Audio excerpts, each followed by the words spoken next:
All right, good morning. We're going to go ahead and pick up with the Constitution chapter and finish that, and pick up with Federalism here in a little bit. So, good morning to you all. This is not the traditional way to see me. Obviously, you usually have me live in class, but I think we'll get through a lot this morning. And again, go ahead and follow along in your outlines. You've got both the one for the Constitution, again, which we'll finish out, and the one for Federalism. Okay, well, at last we met, I believe we were talking about the issue of extraordinary majorities, and we are just about ready to get into voting. So we'll go ahead and pick up there. Now, as we had mentioned before, the Constitution has really only been amended 18 times. Remember, the first 10 all came in one fell swoop. That's the Bill of Rights, First Amendment through the 10th Amendment, and we've had 17 amendments since then. Okay, but if you remember, we also mentioned that you can bunch these amendments together as well. So what I would like to do is go ahead and look at the four on your outline concerning voting.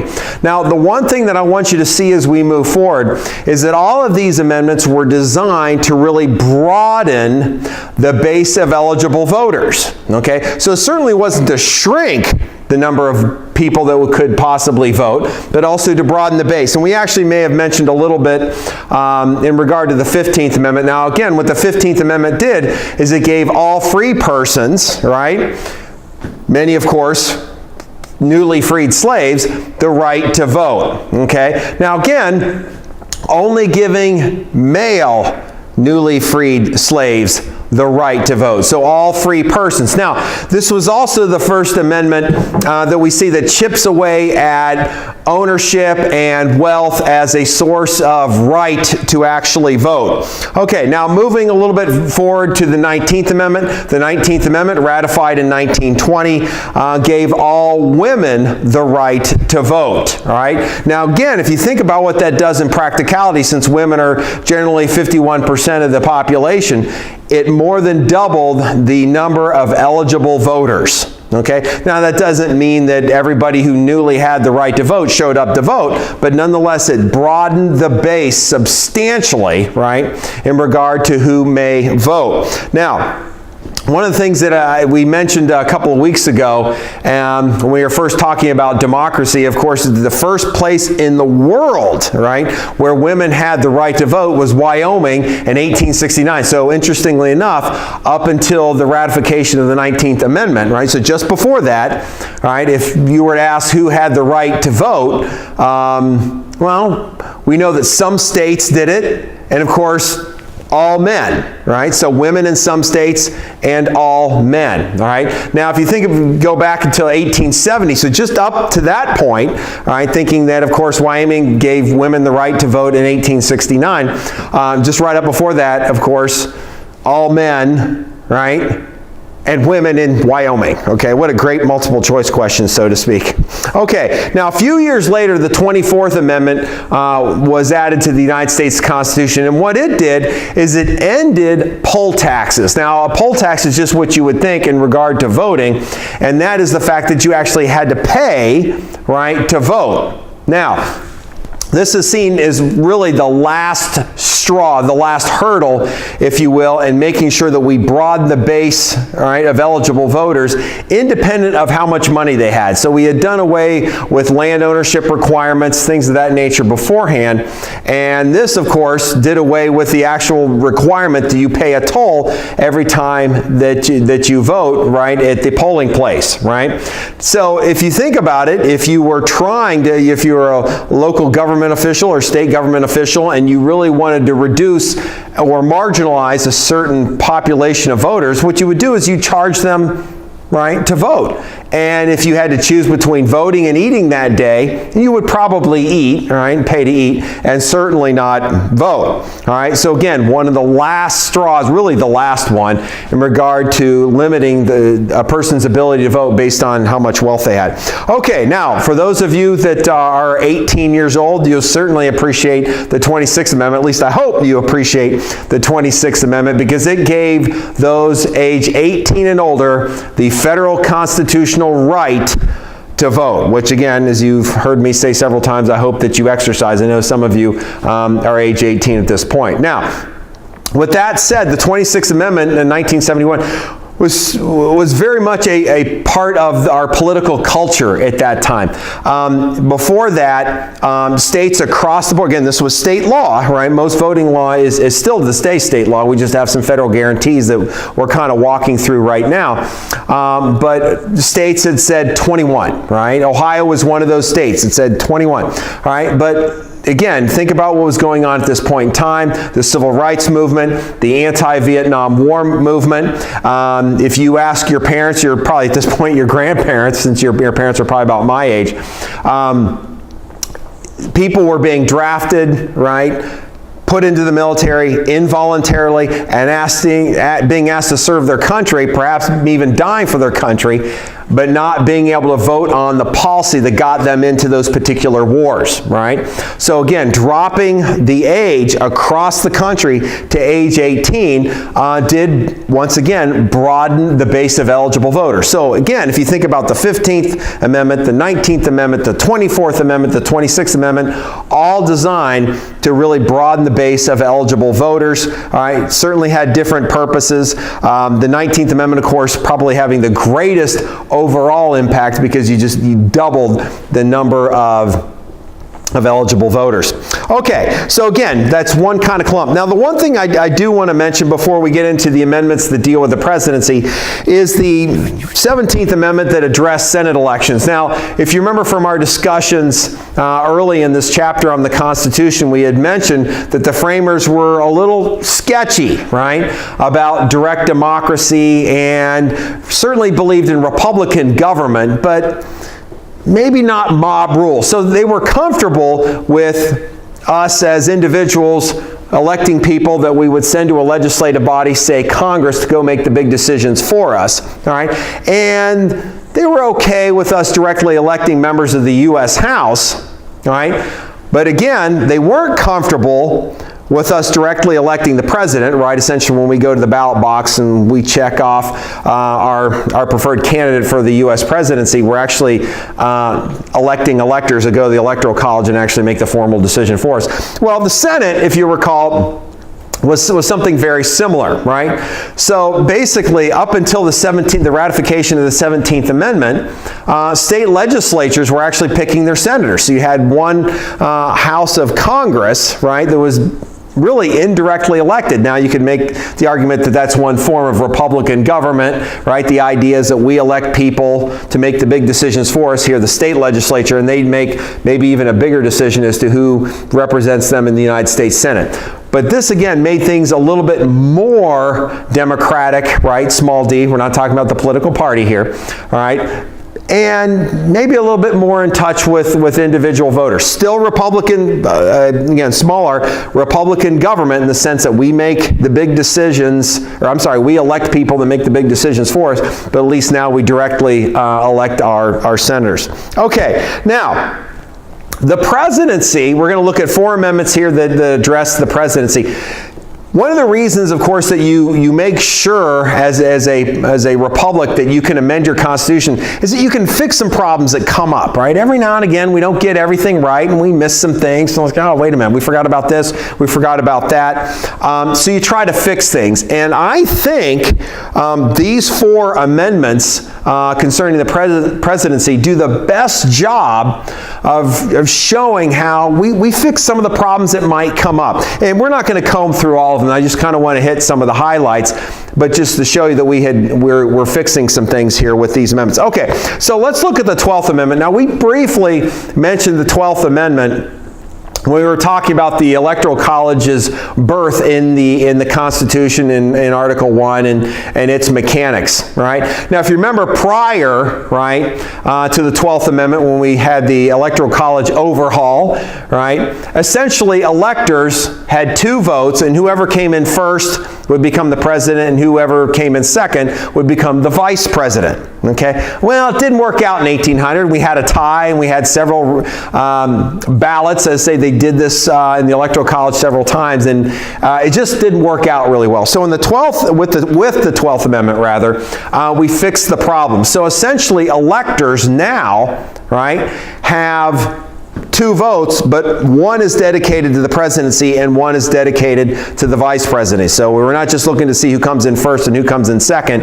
You got to come in first to become president in the presidential election, and you got to come in first in the vice presidential election, all right, to win that particular seat. Now, as you recall, right, electors are not required, right, to actually select the candidate for which they were pledged, right, on election day. There have been electors that have changed their mind. It is incredibly rare, all right? So you can pretty much guarantee what you see on election night is going to happen. Of course, in the year 2000, it took us a little time to kind of sort that out. And again, with our most recent election, it took us a little bit more time, but we still kind of figured it out. But nonetheless, remember that it's the Electoral College that still chooses the president, but the 12th Amendment fixed the situation whereby we would less likely have a tie. It is still possible to have a tie because electors can change their mind. It just hasn't happened yet, and it's grossly unlikely. Okay, the 20th Amendment did a couple of things, all right? Number one, it backed up the president's start date to January 20th. So elections had become faster, information could move faster, and we decided that January 20th would be the day that the president started instead of the March date. All right, and we also actually in the 20th Amendment decided that Congress should meet on the 3rd of January. So actually there's this period of time, kind of a funky period of time, where you have a new Congress and a president on his and someday her way out, right? And 17 days where things might be kind of muddled. Nonetheless, okay. The other thing the 20th Amendment did is address the situation where what happens if the president-elect dies. I mean, what do we do? I mean, so between November and January 20th, what happens if this person kicks the bucket? Okay. Well, essentially, we've decided is that vice president-elect will become president. So again, just fixing a problem that we didn't see prior. Okay, now let's look at the 22nd Amendment. The 22nd Amendment concerned the issue of how many terms a president can win and hold office. Okay, now essentially, all right, this is, or I should say, was an issue pertinent because President Franklin Roosevelt, had won 4 terms in a row. All right. Now we also had a president in the late 1800s, Grover Cleveland, who had won, lost, basically took 4 years off, and then was reelected. All right. So the issue became, well, how long should we really allow a president to be president? Okay. So what we decided, right, through the 22nd Amendment, is that a president can be elected to 2 terms. Okay. President can be elected to 2 terms. All right. However, a president could also serve, probably because he or she, someday she, was vice president, all right, could actually finish off 2 years of a prior president's term. So imagine being elected vice president and something happens to the president resigns, the president dies. You could actually serve 2 years of that president's term, right, as the new president, formerly vice president, and then, right, be elected to 2 more terms, all right? But the 22nd Amendment says no more than 2 years of that term for which you become president, even though you weren't elected. So if you put it all together, the most today, after the 22nd Amendment, the most time a person can serve as president is really 10 years, right? 2 years, right? You weren't elected for that 2-year period, for that 4-year period, but you got in, right? 2 or less, right? And then you could be elected for 2 more 4-year terms. The last time we really even had something like this happen that could have happened would have been if President Lyndon Johnson had decided to run for re-election in 1968 and would have won. He finished out roughly a little bit more than one year of President Kennedy's term after his assassination. Okay, the 25th Amendment. The 25th Amendment has actually kind of come into vogue here recently. It does a couple of things, all right?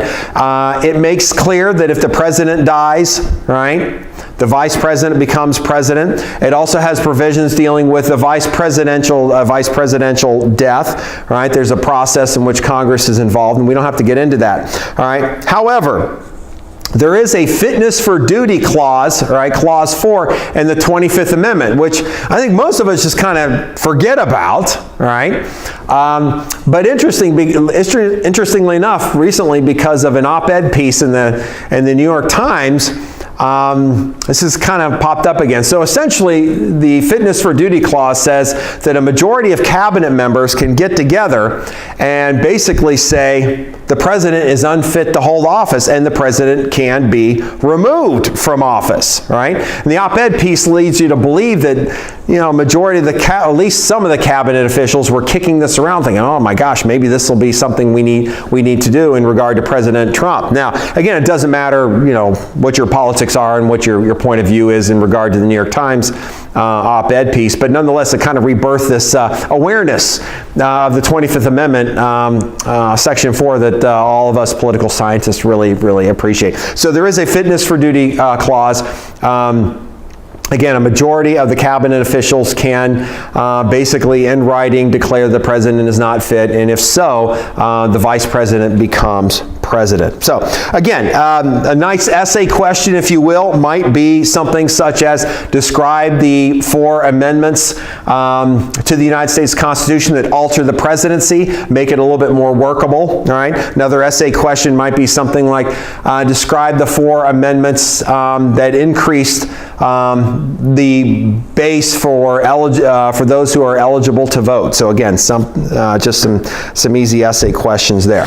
Okay, let's go ahead and move to federalism. So we're going to switch gears here and talk about federalism. Now, if you remember from our very early discussion in regard to the Constitution, all right, we mentioned that federalism is one of the 4 principles of government. And what federalism really is, by definition, right, is multiple layers of government over the same geographic territory, right? Multiple levels of government over the same geographic territory. So, again, we have national government, we have state government, right?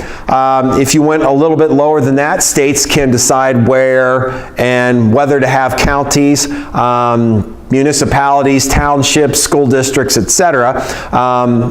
If you remember from our earlier discussion, states get to determine counties and townships and school districts and things like that. That's really up to them, and they can decide how much government beneath the state level they wish. But nonetheless, now, federalism is a very uniquely American experience, at least early on, all right? It was brand new in regard to our own American history.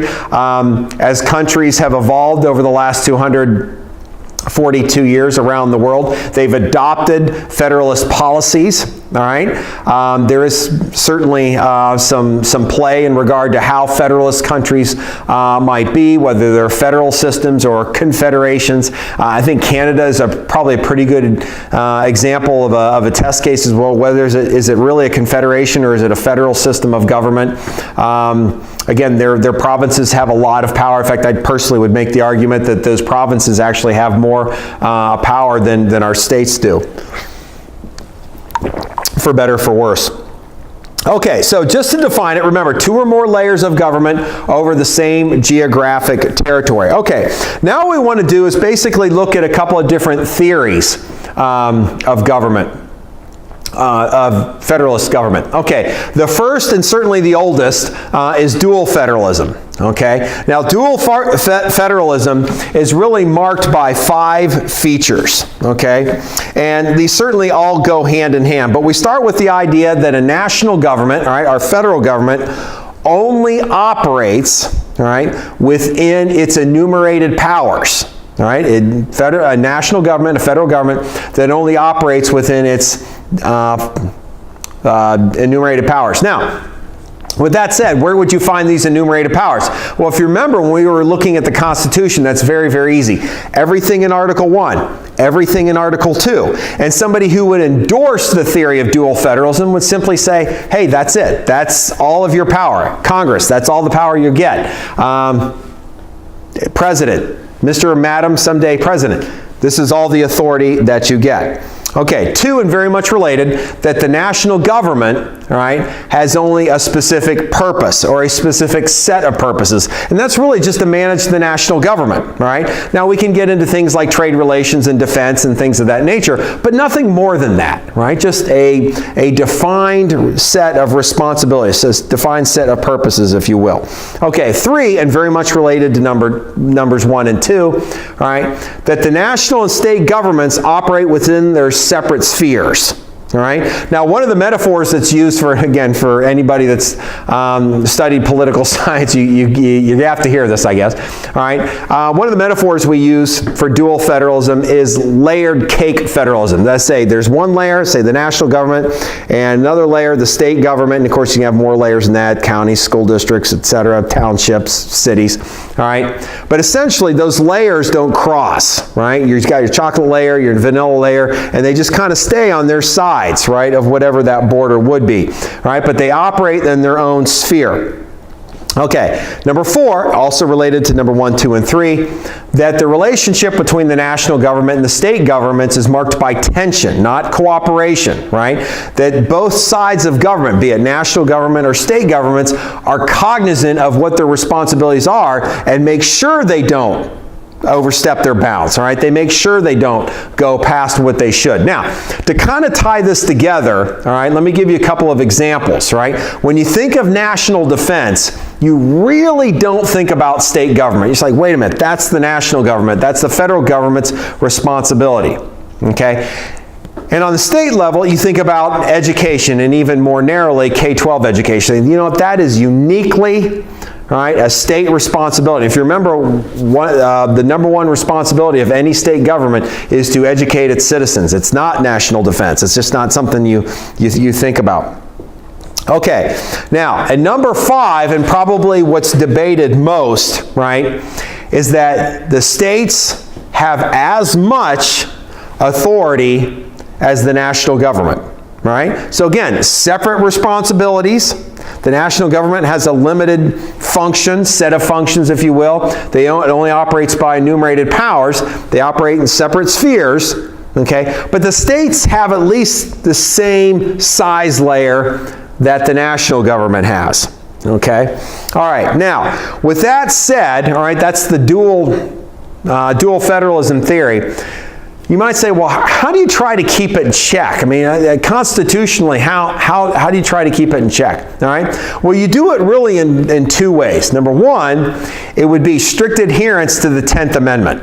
Okay? Now, if you read the 10th Amendment, I'm just going to go ahead and paraphrase. Again, you have copies of the Constitution in your textbook. All right? The 10th Amendment basically says any powers not delegated to the federal government are reserved to the states. Right? So one of the 2 ways is strict adherence to the 10th Amendment, right? So let's say you're the President of the United States. You're like, okay, my authority is in Article 2. You're Congress. My authority is in Article 1.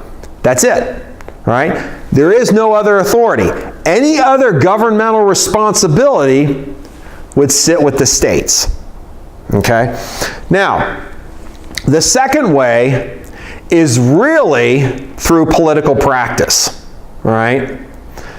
Making sure that Congress, the presidency, the federal courts on one side, the state courts, state legislatures, and governors on the other side make sure operationally in their day-to-day governmental business that they don't cross over that line. So strict adherence to the 10th Amendment, that's fine, but that's a long process. You go to court, you sue, a state sues a state sues the national government, a city sues the national government, or vice versa.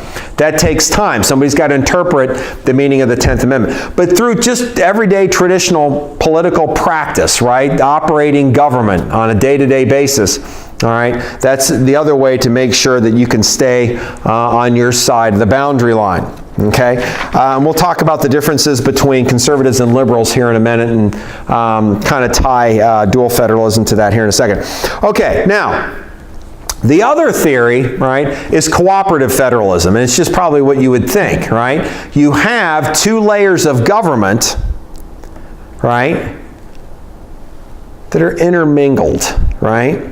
So to go back to our cake metaphor, it's marbled cake, right? So that line, right, that separates chocolate from vanilla kind of goes up and down throughout the cake, right? It's not layered, right? It goes up and down and through it, okay? Now, as I'd mentioned earlier, dual federalism is the older theory, all right? Cooperative federalism, right, is the newer theory. Certainly developed in the 1930s, and we're going to go through some of this case law that you see on your outline here in a little bit, all right, to kind of help walk you through this, all right?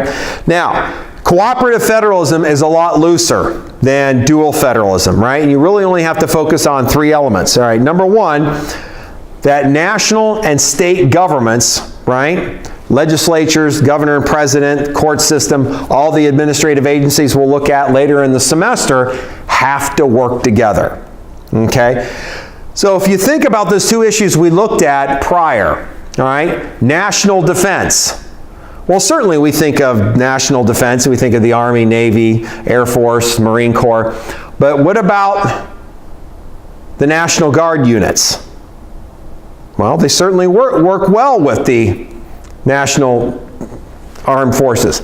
Okay, now think about education, all right? Something that we thought, the number one responsibility of a state government, right, is to educate its citizens. But we also have a United States Department of Education that does weigh in heavily on education policy. Also funds certain programs, right? And we'll talk more about that later towards the end of this particular chapter. Okay, number two. These two levels of government actually share power. They share authority, all right? They may share budgets on certain particular projects. Again, education might be a good example. National defense would be another example, okay? And number three, all right, power is not concentrated within any one particular level, right, branch of government or administrative agency. All right, power is not limited or concentrated with any particular level of government, branch of government, or agency of government. Okay, now again, marble cake federalism, you've got that line, right, going up and down throughout the cake, and it's not clear where the separation is. Okay, now with that said, right, how did we get to cooperative federalism? All right, well, very nearly the same way in which we talked about how we would ensure dual federalism. Okay, so when you think about cooperative federalism, it has really been through a diminished level of support for the 10th Amendment. Okay, now most lawyers, constitutional theorists, historians would conclusively say, whether they agree it's a good idea or not, would conclusively say that the 10th Amendment has been chipped away at over really the last 8 decades, really starting in the 1930s, late 1930s, through where we are today. So almost 9 decades, 9 complete decades at this point. Okay, but also political practice. There have been situations where the national and state governments have had to work together. And education's probably a good example, right? Trying to create national standards, right? Trying to create national programs, right? To help struggling students, right? And of course, national defense. National defense really does have to be coordinated well across the country and with both levels of government. Fighting crime would be another example, right? You have the federal law enforcement entities, the FBI, ATF, and of course state police, state level police, working hand in hand, local police, things of that nature. Many examples there. Another example would be economic development, right? The national government and the state government and even local governments, maybe even more specifically, local governments working together, maybe to lure businesses from other countries to come here. So again, kind of working together. Okay. So what can we say about liberals and conservatives in regard to dual and cooperative federalism? Well, you can probably imagine where we're headed here. All right. Dual federalism is generally something conservatives are much more comfortable with, all right? They espouse that, right? Conservatives generally push for a stronger 10th Amendment, a stronger interpretation of the 10th Amendment, maybe a restoration of the 10th Amendment, believing that the United States Supreme Court should add back to the 10th Amendment what they've chipped away over the 8-9 decades since the 1930s, right? Conservatives tend to believe that states know their polities, their populations better. They know the issues that affect their states better, and that their states should be able to experiment a little bit more, all right, than what maybe a national policy would allow. Conservatives tend to believe that the national government is tied too much to specific interests that are national, and they're not necessarily comfortable with national policies being kind of imposed upon them that might not fit their political cultures, their polities, if you will. Okay, liberals are for the most part just the opposite, right? They support cooperative federalism, the national and state governments working together. Now, a lot of this, of course, is the fear that liberals have that if states had more authority, we would go back to some of the prejudicial practices of the past. Again, where the national government, certainly in the 1940s, 50s, and 60s, had to step in and make sure states weren't discriminating or allowing for discrimination, allowing for voter limitations. Again, there's certainly a tension between conservatives and liberals on this particular point. Okay? All right. But, again, if you listen to any campaign and you hear conservatives espousing states' rights, that's going to make sense to you now, right? That's dual federalism. States should have as much authority, should have the ability to kind of decide for themselves what works for them, all right? Absence of national policies, where liberals will say, well, wait a minute, we need uniform standards, national standards. We can't allow local governments that might be too tied to their local populations create laws that infringe upon the rights of minorities, however you define minorities. Okay, now what I want to do is look at kind of a way in which, and again, a very, very short road, by the way, as to how we developed American federalism. That is, say, how did we get to the point where we are today? And what we're going to do, again, this is just a very, very short outline, kind of gets us to where we are. All right, but we really start with McCulloch versus Maryland. Now, I could have backed up and looked at some other cases, but we'll just follow along with the outline. I think this is a really, really good start. Okay, now McCulloch versus Maryland, the state of Maryland tried to tax the second national bank. All right, Congress had developed a second national bank. You could make an argument that was kind of a precursor to the Federal Reserve System that we have today. Some differences, certainly some strong differences, but nonetheless something close, okay? And essentially, the state of Maryland tried to tax that bank, and in doing so, tried to attack Congress's ability to create a national bank, saying, wait a minute, before the Constitution, banking was left up to the states, right? Banking law. Banks could do what they want. States could decide whether banks should exist in their state or not. And they could tax banks if they wanted to. Okay, now the Supreme Court, right, led by Chief Justice John Marshall, knew that to decide the other way, all right, so I'm kind of telling you how the case turned out, you would allow states to basically tell the federal government they can't build an economic infrastructure, all right, that they couldn't do these kinds of things.